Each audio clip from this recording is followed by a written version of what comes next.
నిజామాబాద్ వెళ్దాం. నిజామాబాద్లో మా ప్రతినిధి నవీన్ మనకి అందుబాటులో ఉన్నారు. సార్, ప్రధానంగా నిజామాబాద్కు సంబంధించి నిజామాబాద్ జిల్లాలో ప్రధానంగా జోష్ తగ్గింది బీఆర్ఎస్ పార్టీకి సంబంధించి. పూర్తిగా బీఆర్ఎస్ పార్టీ తగ్గినటువంటి గ్రాఫ్ పరిస్థితి కనిపిస్తుంది. నాయకులకు నిలదీస్తున్నటువంటి పరిస్థితి కనిపిస్తోంది. కార్యకర్త మాట్లాడుతున్న తనంలో ఆయనకు మద్దతుగా మరికొంతమంది కార్యకర్తలు ఉన్నటువంటి పరిస్థితి కనిపిస్తుంది. సో దీనికి సంబంధించి పూర్తి అప్డేట్స్ అందిస్తారు. ఎస్, చెప్పండి నవీన్. నిజామాబాద్ జిల్లాలో బీఆర్ఎస్ కు జోష్ మొన్న జరిగే ఎలక్షన్ తర్వాత జోష్ తగ్గినట్లుగా తెలుస్తుంది. ముఖ్యంగా ఒకప్పుడు నిజామాబాద్ జిల్లా కంచుకోటగా ఉండే తెలంగాణ వచ్చిన తర్వాత పూర్తిగా జరిగినటువంటి 2 సార్లు జరిగినటువంటి అసెంబ్లీ ఎన్నికల్లో ఇటు బీఆర్ఎస్ పార్టీ మొత్తం క్లీన్ చూపి కొట్టిన పరిస్థితి కనిపిస్తుంది. ఇది మొన్న పార్లమెంట్ అసెంబ్లీ ఎన్నికల తర్వాత కూడా పూర్తిగా దాని పరిస్థితి మాత్రం తారుమారైన పరిస్థితి కనిపిస్తుంది. కేవలం అసలు వచ్చే పార్లమెంట్ ఎన్నికల్లో ఆ పార్టీ తరఫున అభ్యర్థి కూడా బరిలో ఎవరు ఉంటారని కూడా తెలియని పరిస్థితి కనిపిస్తుంది. అయితే గతంలో జరిగినటువంటి తెలంగాణ వచ్చిన జరిగినటువంటి పార్లమెంట్ ఎన్నికల్లో ఎంపీగా కవిత గెలుపొందారు. తర్వాత 2000 జరిగినటువంటి పార్లమెంట్ ఎన్నికల్లో అప్పుడు బీజేపీ అభ్యర్థి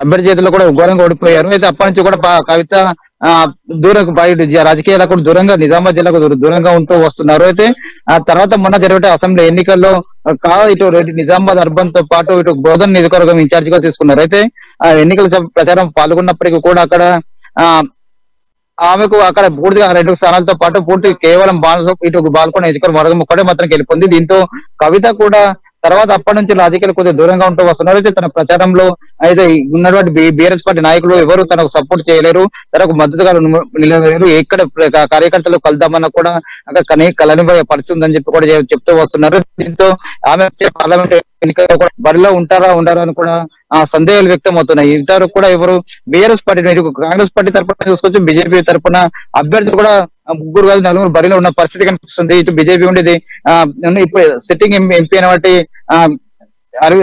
ధర్మపురం అరవింద్ తో పాటు మరో నాయకుడు కూడా బరిలో ఉంటారని చెప్తున్నాడు. కాంగ్రెస్ పార్టీ మొన్న జరిగినట్టు అసెంబ్లీ ఎన్నికల్లో పూర్తిగా విజయ దుందుపి ముగించింది. దీంతో 4-5 అభ్యర్థులు కూడా ఆశావాళ్ళు కూడా తాము పోటీలో ఉంటారని చెప్పి కూడా అప్లై చేసుకున్న పరిస్థితి బాగా కనిపిస్తుంది. కానీ బీఆర్ఎస్ పార్టీ చూసుకున్నట్టయితే బీఆర్ఎస్ పార్టీలో కవిత కావచ్చు, ఇంత మరొక అభ్యర్థి కూడా బరిలో ఉండే అవకాశం కూడా లేని పరిస్థితి కనిపిస్తుంది. ఒకవేళ కవిత కూడా ఇంతవరకు తాను నిజామాబాద్ పార్లమెంట్ అభ్యర్థిగా పోటీ చేస్తారని చెప్పి ఇంతవరకు ప్రకటించలేదు. అయితే కవిత ఒకవేళ వేరే పార్లమెంట్ కూడా బరిలో ఉంటే మాత్రం నిజామాబాద్ అభ్యర్థిగా ఎవరు అన్న దానిపై కూడా ఉత్కంఠ పరిస్థితి నెలకొంది పరిస్థితి కనిపిస్తుంది.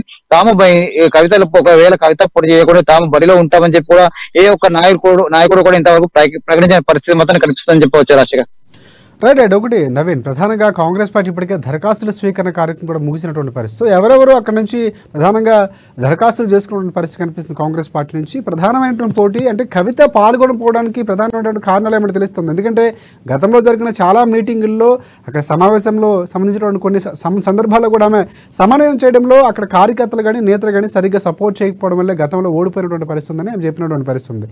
సో ఇక్కడ పూర్తిగా చూసుకుంటే బీజేపీ కానీ కాంగ్రెస్ మధ్య పోటీ ఉండబోతున్నటువంటి పరిస్థితి కనిపిస్తుంది. సో ఇక్కడ ప్రధానంగా కాంగ్రెస్ పార్టీ దరఖాస్తుల స్వీకరణ కార్యక్రమం ఉన్నటువంటి పరిస్థితి కనిపిస్తుంది. బీజేపీ నుంచి ఎవరు రేసులో ఉండే అవకాశం కనిపిస్తుంది?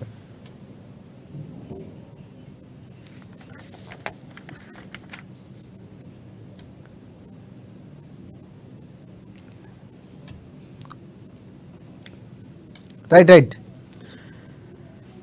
నవీన్, ప్రధానంగా ఇక్కడ ఉన్నటువంటి పోటీ బీజేపీ కాంగ్రెస్ మధ్య పోటీ ఉండబోతున్నటువంటి పరిస్థితి ఉందా? అలాగే ఇక్కడ ఉన్నటువంటి పరిస్థితి గతంలో ఎమ్మెల్సీ కవిత, ఇప్పుడున్నటువంటి కవిత ఎవరైతే ఉన్నారో గతంలో పోటీ చేసినటువంటి పరిస్థితి, సవాల్ విసిరినటువంటి పరిస్థితి కూడా మనం చూసాం. సో ఇప్పుడు పూర్తిగా పరిస్థితులు మారిపోవడానికి కారణం బీఆర్ఎస్ పార్టీ గ్రాఫ్ తగ్గిపోయింది అనుకోవచ్చు. ఎందుకంటే గతంలో ప్లీనరీ సమావేశాలు కూడా ఆమె కొన్ని వ్యాఖ్యలు చేసింది. ఇక్కడ ఉన్నటువంటి నేతలు ఎవరైతే ఉన్నారో సపోర్ట్ చేయకపోవడం వల్లే ఓడిపోయినటువంటి పరిస్థితి ఉందని చెప్పిన పరిస్థితి. సో ఇక్కడ కాంగ్రెస్ పార్టీకి సంబంధించి దరఖాస్తులు ఎన్ని వచ్చినటువంటి పరిస్థితి కనిపిస్తుంది నిజామాబాద్కు సంబంధించి? ప్రధానంగా చూసుకుంటే మొన్న జరిగిన అసెంబ్లీ ఎన్నికల తర్వాత పూర్తిగా నిజామాబాద్ పార్లమెంట్ పరిధిలో ఇటు బీఆర్ఎస్ పార్టీ తన గ్రాఫ్ కోల్పోయినట్లు అనిపిస్తుంది. ఎందుకంటే తెలంగాణ ఇటు నిజామాబాద్ జిల్లా కంచుకోటగా ఒకప్పుడు తెలంగాణ వచ్చిన తర్వాత కంచుకోటగా ఉండేది. అన్ని స్థానాలు 2 సార్లు జరిగిన ఎన్నికల్లో అసెంబ్లీ ఎన్నికల్లో పూర్తిగా క్లీన్ సూప్ కట్టిన పరిస్థితి కనిపిస్తుంది. ఒకసారి ఎంపీ కూడా కవిత నిజామాబాద్ పార్లమెంట్ తరఫున కూడా ఎంపీగా 5 సంవత్సరాలు ఉన్నారు. తర్వాత బీజేపీ అక్కడ ఫామ్ లో ఉంది. బీజేపీ తరఫున ధర్మపురి అరవింద్ పోటీలు ఉండడంతో ఆ అరవింద్ గెలిపి ఇక్కడ ఉన్నటువంటి రైతులను గెలిపించుకున్నారు. అయితే పసుపు ఎక్కువగా పసుపుకి రైతులు ముఖ్యంగా ఇటు పసుపు రైతు బోర్డు తెప్పిస్తా అని చెప్పి కవిత చెప్పి ఇంతవరకు తేలేదు కాబట్టి ఆటోమేటిక్ గా ఇక్కడ కవితను ఓడించేందుకు అనేక మంది ఇటు పసుపు రైతులు కూడా నామినేషన్ వేశారు. దీంతో కవిత ఓడిపోయిన పరిస్థితి కనిపిస్తుంది. అయితే తర్వాత మొన్న జరిగే అసెంబ్లీ ఎన్నికల్లో పూర్తిగా ఇటు గ్రాఫ్ పడిపోయిన పరిస్థితి కనిపిస్తుంది. ముఖ్యంగా ఇక్కడ నిజామాబాద్ జిల్లాలో కేవలం బీజేపీ కాంగ్రెస్ మధ్యనే పోటీ ఉన్న పరిస్థితి మాత్రం ఖచ్చితంగా చెప్పవచ్చు. ఎందుకంటే మన జరిగినటువంటి అసెంబ్లీ ఎన్నికల్లో పూర్తిగా చాలా స్థానాలు నిజామాబాద్ పార్లమెంట్ పరిధిలో చాలా స్థానాలు కూడా కాంగ్రెస్ కైవసం చేసుకున్న పరిస్థితి మాత్రం కనిపిస్తుంది. అనేక మంది సీనియర్ నాయకులు కూడా ఇక్కడ నుండి గెలుపొందారు. దీంతో ఇదే జోషిలో ఉన్నటువంటి కాంగ్రెస్ పార్టీ రాష్ట్రీయ పార్లమెంట్ ఎన్నికల్లో చాలా మంది ఇటు మాజీ ఎమ్మెల్సీ జీవన్ రెడ్డితో పాటు చాలా మంది అభ్యర్థులు కూడా ఆ బరిలో ఉంటామని కూడా చెప్తున్న పరిస్థితి మాత్రం కనిపిస్తుంది.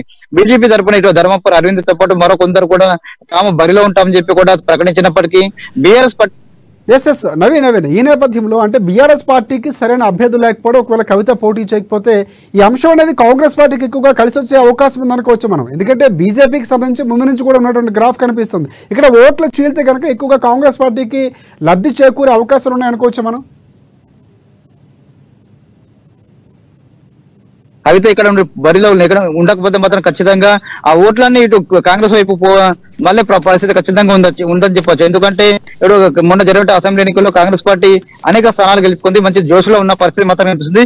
తను వచ్చిన మరి 2 నెలలు కూడా కాకముందే కూడా అనేక 2 గ్యారంటీ హామీలను అమలు చేసిన పరిస్థితి కనిపిస్తుంది. ఇటు ఆర్టీసీ బస్సులు మహిళలకు ఉచిత ప్రయాణంతో పాటు మరో హామీని కూడా నిలబెట్టుకుంది. దాంతో పాటు మొన్ననే కూడా ఇటు 500 సిలిండర్, దాంతో పాటు ఇటు 200 యూనిట్ల కరెంటు ఫ్రీ ఇస్తామని చెప్పి కూడా ప్రకటించడం జరిగింది. దీంతో అనేక మంది కూడా కాంగ్రెస్ పార్టీ అధికారంలో వచ్చిన తర్వాత తాము ఇచ్చిన హామీ ఒక్కొక్కటిగా నిలబెట్టుకుంటుంది. ఖచ్చితంగా 100 రోజుల్లో తాముకి ఏదైతే 6 గ్యారెంటీలు ఇచ్చారో అవన్నీ పూర్తిగా నెరవేర్చుకుంటారని చెప్పి కూడా ప్రజలు విశ్వసిస్తున్న పరిస్థితి మాత్రం కనిపిస్తుంది. ఆటోమేటిక్ గా ఇటు రానున్న పార్లమెంట్ లో మాత్రం ఖచ్చితంగా ఆ ఓటర్లు మాత్రం ఏదైతే బీఆర్ఎస్ వైపు ఉన్నట్టు ఓటర్లు చాలా మంది కూడా కాంగ్రెస్ వైపు చూసే అవకాశం స్పష్టంగా ఉందని చెప్పొచ్చు. అయితే దీంతో ఒకవేళ కవితగా మాత్రం ఇక్కడ వరిలో ఉండకపోతే మాత్రం ఖచ్చితంగా రానున్న పార్లమెంట్ ఎన్నికల్లో కాంగ్రెస్ కూడా గెలిచే అవకాశాలు పుష్కలంగా ఉండే పరిస్థితి ఉందని చెప్పొచ్చు. Rajasekhar right thanks for updates Naveen.